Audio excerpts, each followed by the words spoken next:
After many days of work, this MR2 is finally playing nice. It's got a heap of new and recycled parts in an attempt to make it both fast and reliable. Well, we definitely got a leak from this area. Last episode I got it started, but that's only just the beginning, as now that it runs, other issues are showing themselves. Problem number 1, the filler neck has a slow leak that seeps out between the two cast aluminium parts. It's got an O-ring seal in it that you can only get out of Japan, and that takes 2 weeks. So I'm going to try and match one up locally and I hope that it seals okay. Next, the thermostat in the cooling system is of an unknown age and origin, so while I'm at it, I'm going to replace that as well. Then, with the cooling system back together, I can use my funnel bucket to bleed out any air and then seal it all up again.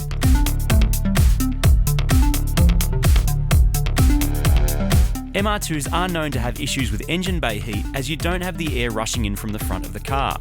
This is one of those areas where we can learn from how the manufacturer did it originally, and that's with lots of insulation. I'm going to cover the dump pipe in heat wrap, which should help stop other things melting on it. I also need to address airflow into the engine bay using the factory fan setup.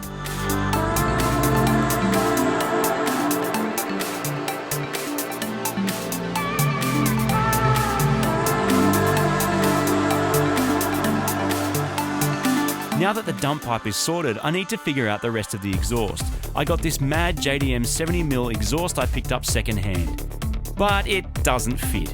So I'll need to modify my factory mid-pipe to get it to work properly.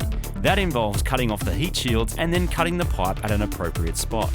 Cleaning any crap off the flanges with a wire brush means the weird exhaust metal O-ring can do its job and seal properly.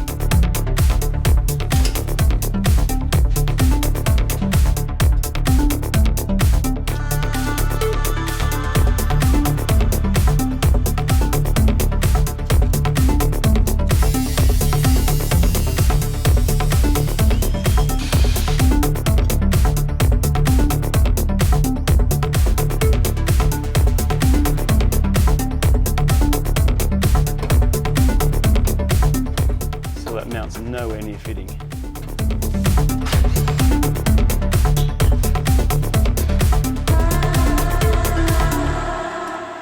So I bought this awesome second-hand Tanabe JDM single exit muffler to suit Turbo SW20. Bolt straight on.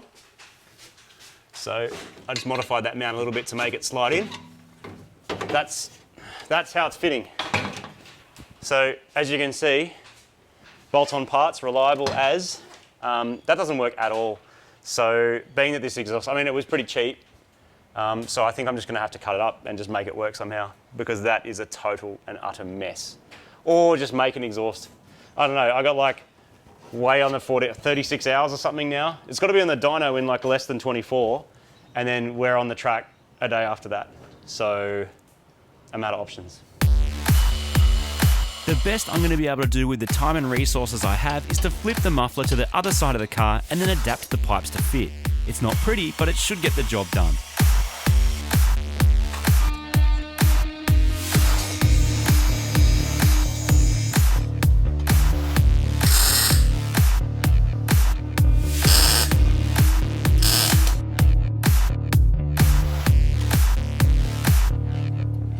In the final round of disrespect, final round of fighting, the MR2 has bitten back again because I tried to bleed the clutch up, and this here just exploded with fluid everywhere and all over me and all over the underside of the car. So someone has put some kind of adapter in there or a line that's not stock, and I guess it doesn't seat properly. So now I don't really know what to do. I guess I have to try and make a new bit of clutch line that does the job.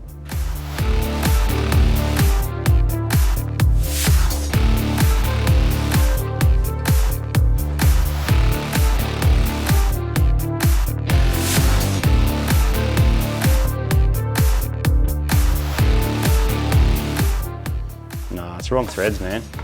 It's hard to know whether my aftermarket part is wrong or if someone has put a non-standard part in the car before, which then doesn't match the aftermarket parts. Either way, I'm going to have to work out some kind of solution so I have a working clutch. I like to think I'm a generally enthusiastic kind of guy. It's all about having a go, getting things done, making cool stuff. But a few things I really don't like. 1 is shellfish. 2 is eggs, particularly raw ones. And 3 is undoing mods. when you've modified something and then you have to just go and undo the whole thing that you did because it doesn't work, doesn't fit, doesn't bolt on, whatever it is. It's one of my least favourite things in the world, and it just happened.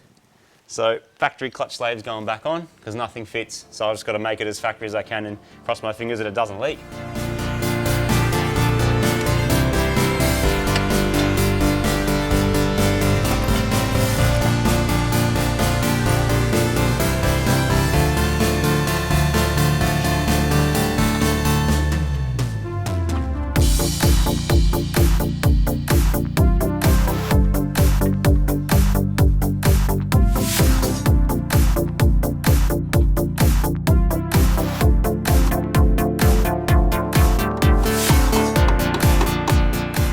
I can't believe that after everything I've done on this car, everything I've changed, the one thing that has now totally defeated me is the clutch. Put on the Camry one and the braided line, didn't fit, didn't work, started to blow fluid out. Put all the factory stuff back on now, it will not bleed up. It just will not. Like, it feels like it bleeds, it comes good, and then there's like sort of a hissing sound and away it goes, so it's losing pressure somewhere, but not up the back. Sounds like it's actually coming from the front, which means maybe the master's cooked. So, I can't believe it. Dyno in 16 hours, but I don't think it's going to make it there because I'm stuck. Actually stuck. I'm absolutely covered in brake fluid, with brake fluid in my armpits. It's awesome. Time to call it. So yesterday was a fairly intense day of things just not going my way, being covered in brake fluid and missing my date with the dyno, which was supposed to be right now. So it's the next day. The dyno's not going to happen today, but the weather has actually saved me because it was supposed to be dyno and then quickly go and battle that moon buggy. We'll chop the moon buggy. But the weather saved me because it's supposed to be pouring rain for the next few days. So that's been pushed right back. Sucks for you guys because you've got to wait longer. Awesome for me because my car might actually work. The other problem I had was the exhaust I got just didn't fit. So I did a shout out to all the MR2 people in the world, who are some of the nicest people ever of all car owners, by the way. Maybe they're so nice because they have to battle these cars and therefore that balances the personality the other way. I don't know. Anyway, I found an exhaust, which was awesome. So a guy who lives not far away had this old exhaust. So he put some like really pretty HKS super dragger thing, like twin, looks amazing, probably very expensive. And this is his old one. And he's like, oh, it doesn't look that good, but it works. But for my purposes, this is amazing for a few reasons. One, it's got a 3-inch dump. 2, it's got a cat in it, which some people would argue that's not a good thing, but I actually like that. And it's like a proper high flow one, so you know, you're still getting decent performance. It's got a nice flex joint in it. It's actually easier to bolt in. It is still single exit. It does drop down in size to here, but that's a packaging thing to get it into the car. And that's still actually a JDM, there's still JDM bits in there. I just think it's probably been put together maybe on this part of the world. I'm not really sure. But this looks like it's going to go in and solve the exhaust problem, which is freaking awesome. The other cool thing that happened was when I threw the toys out of the cot with the clutch, I ended up just leaving the bleed open and adding a whole lot of fluid and walking away for an hour just to let it gravity bleed, which sometimes with brakes can help. And lo and behold, that actually fixed it. So all the air that was in it magically bubbled out and I closed it back up, jumped in, checked the clutch, and now it works. So all that frustration with the clutch can be solved by letting physics do their thing and letting the MR2 owners of the world do their thing. So we're onto a good thing. Hopefully it's going to work. Feeling heaps better about it. Hopefully this stuff's just going to go in and work and we can do fun things like maybe even test drive it. That'd be cool.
One last final idiot check underneath the car, and I may never, ever, ever need to come under here ever again. Never. Never again.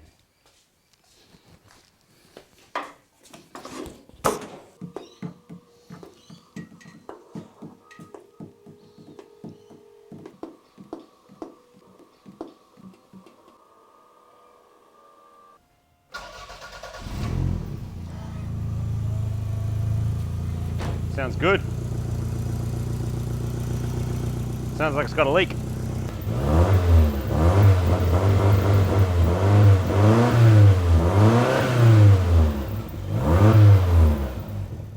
Got an exhaust leak. I either forgot to do something up or it just doesn't fit.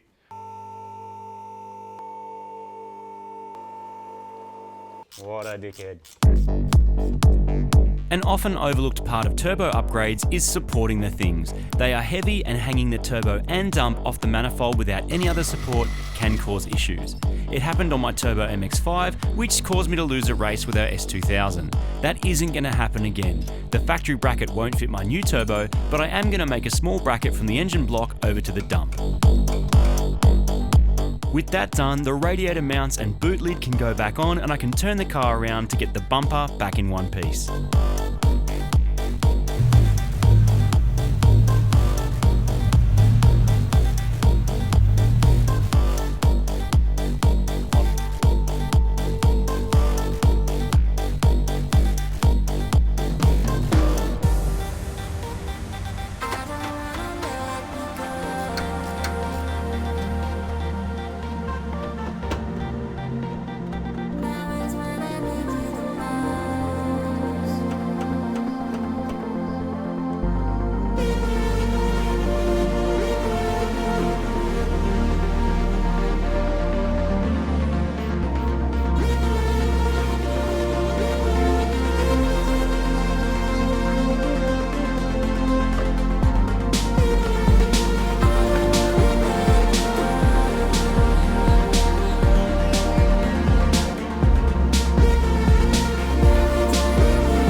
Feels really, really good to be at this point finally, where it's starting and running and idling and behaving.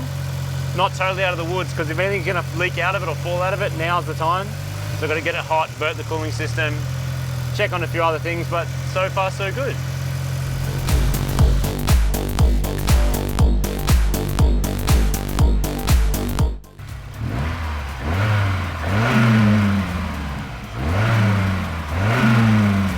Despite all the warnings I was given about the cooling systems being nightmarish, it seems to be working perfectly. It's now time for celebratory wash to get all the various car and bodily fluids off the paint ready for its maiden voyage.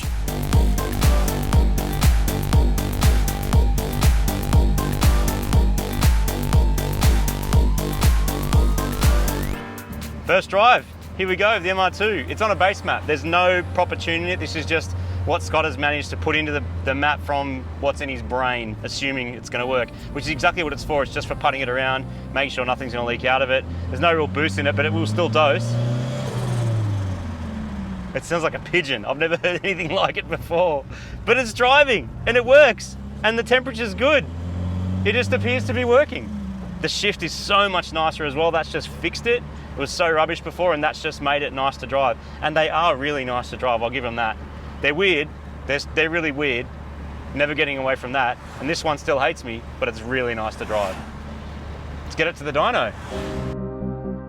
Taking a car with this much change and so many previous issues straight for a dyno tune is risky, but if it makes it off in one piece, I think I'm in with a good chance for our upcoming battle. Man, this is This is fairly comfortable and nice. Hey, look, you can put a 2-litre Coke like down in there. Proper cockpit, hey. Yeah, That feels good. was the vibe. Such interesting packaging because the motor's right there and because you've got all that space up the front. No engine in the front. They're weird to drive. Like, nice, actually. The turbo is like right there. Yes. Like, have you thought about cutting a little window just there? No. Did you notice the check engine light on the dash? It looks like a picture of the engine shitting itself. Look at it. Scotty, the aim today, these things, approximately 15 pounds of boost for a stock one is where they're happy. Any more than that, you start pushing your luck, as we know. It does have an upgraded turbo, so billet wheel in the stock housing should flow a little bit nicer. 3-inch exhaust into a 2.5-inch exhaust with a cat in it. I think 750cc injectors, I thought they were thousands, but 750 looks more realistic. Okay. Our coil pack ignition from a Yaris. Well, 3 coils from a Yaris and 1 from a Corolla. Okay, lovely. We'll check on that straight away for our charge time stuff. Matt, so far, startup has been good. Everything's kind of all right. What I want to do first is just run it through the gears and prove that we can make 50 kilowatts like the hardest ones. Yeah. And I think as long as we can do that with no funny noises, we'll start and probably just put wastegate pressure into it so that we've got like our base and we know what the lowest power it'll make is. Yes. And then we'll wind it up until we're either out of injector or until the turbo's not efficient anymore. Or out of engine. Or out of coolant. Or out of oil. Or out of all these things combined. Clutch, anything No, like... clutch will be all fine, that stuff. dude. I never bring you cars with crappy clutches. You know this. Scott runs through the gears and slowly heats the car up, checking the setup of various sensors, solenoids, coils and injectors that make this engine work. So far so good, nothing's leaking out of it. There's a little bit of smoke just pouring off stuff that I've heat wrapped and cleaning fluid and a bit of oil and coolant actually as well. But nothing leaking onto the dyno, so I think we're okay.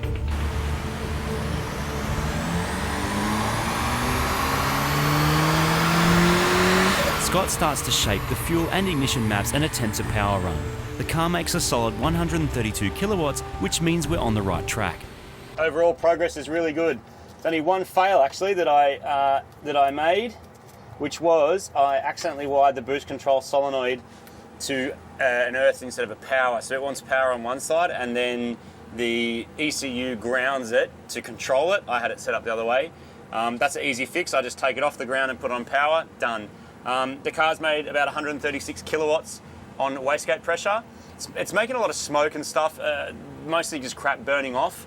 I don't think there's much else going on. Nothing's leaking out of it. Coolant looks good. Got to check the oil again and just make sure it's happy now. It's been able to sit here for a little while to cool down. So I'm going to start it up again, get a bit of heat into it, and then Scotty's basically just going to wind boost into it until we're at a level where it's happy. Keep an eye on the timing and fuel, and that's it. We're done. Oh yeah, that's all right. It's actually perfect. Still happy? Great. Looks good. Yeah, I think it was just up before because it'd just been driving around and stuff. You reckon the smell's all burned off by everything? It got heaps better. Not all of it, because the problem is because the rocker cover tilts that way, all the oil that built up went boom straight down the front of it, and you can't get in there to clean it. The engine is responding really well, so now it's time to wind up the boost.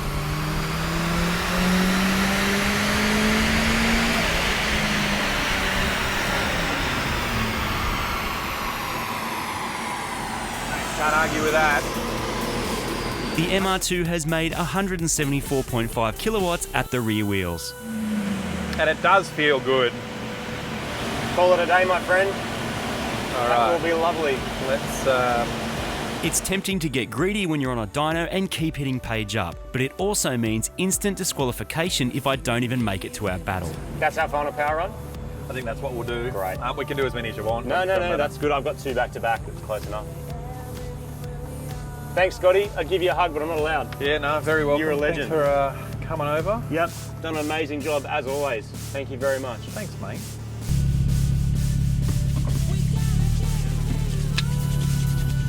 Ow! I got all cuts from where I've been fixing this stupid car. We are done. Yes! Feels awesome. Feels so good. Just gotta find somewhere to park it up because next, you know what it's time for? The challenges. So good. Feeling good about this MR2.